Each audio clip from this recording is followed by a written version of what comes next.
at all, because it's important. Let me just first and foremost say, and including the other speaker, that we know how you feel, sincerely. We do. We've been part and parcel of this process from the day of the collapse. Every single person seated here has been part of the process from that day. It was traumatic, and we also know how you feel around that corridor. And that is why we're here. If we could help it, sincerely, we would have commenced this a long time ago. But it's better to handle this kind of things carefully. And that is why we're here today. Now, James, I'm aware of that situation because even your group, GM has been in touch with me. We haven't been far away from you. We got your letters, we responded, sir. We dare not ignore you. We responded. And we actually sent people to investigate this. That was one of the reasons why we quickly fast-tracked the process. So that the important thing for us at this point is to get this thing off. Of course, if we had got rid of these things, that wouldn't have happened. My apologies to you, sir. But we are here now. And what we need to do is to get rid of these things. So as much as possible to save time and allow a lot of people to talk. And I noted a very strong point you brought, and that's about the noise. So the experts will respond to that. So let's just limit our questions to this particular process. Thank you very much. Thank you very much, sir.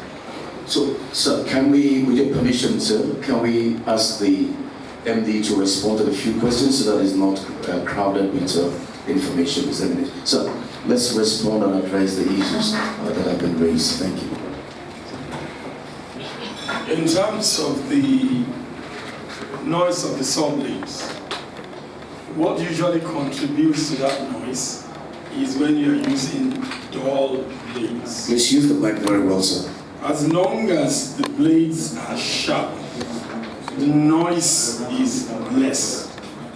Also, as long as the blades are watered, which is what we call wet cutting, the noise is reduced. Because what it does is that at the point of contact, it soaks the concrete.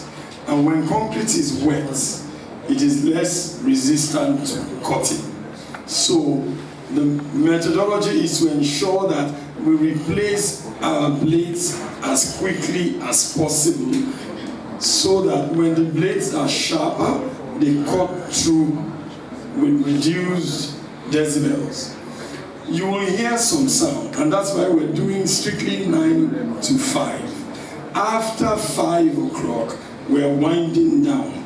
We will leave all machine operations before 6 p.m.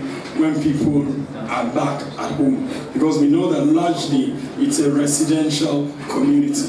What will happen thereafter will just be the loading of the debris, which is going to be on the ground, it's not at a height, and the noise will not be much. The reason why we're doing that at night is traffic management.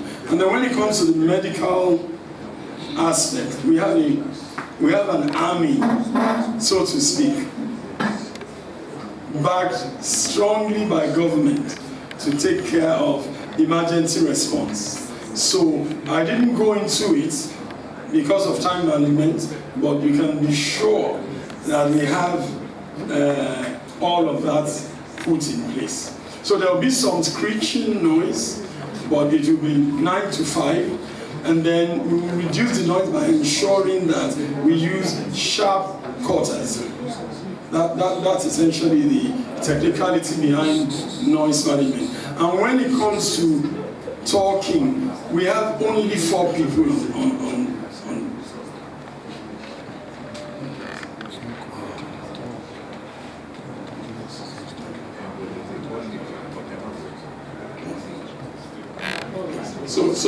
So largely speaking, that screeching noise, once you hear it a lot, you know we're trying to manage our things. We will not do that. We will replace the blades as quickly as possible. So like I was saying about parking, we can't, that road is too narrow, it's just 2 ways. So we can't move the trucks during the day at all. We will start at about 10 p.m. for the trucks to go out. So once we stop cutting and coring by 5:30 thereabout, we will start to move the debris. Now, the breaking of the concrete aggregate, you know, the concrete, the steel and all of that, into smaller chunks will also happen during the day. We will not break at night because we have time to do it. Once we start to drop the slabs from morning, people who are breaking it are breaking it. So all that operational noise stops. We will even try to load all our trucks before 6. So the only thing that will happen between that 6 and 10 is that they are waiting to leave. And then before 6 a.m. in the morning, all the trucks are gone. And we will ensure that nobody makes any noise when they are leaving. So, I mean, it might sound like it's a bit of oversaid, but we know the trauma that this has brought. We don't want to add to it at all. We don't want to be responsible for any further pain. And we will break our backs to ensure that this is properly done. All right, any other question, please? We'll take it one after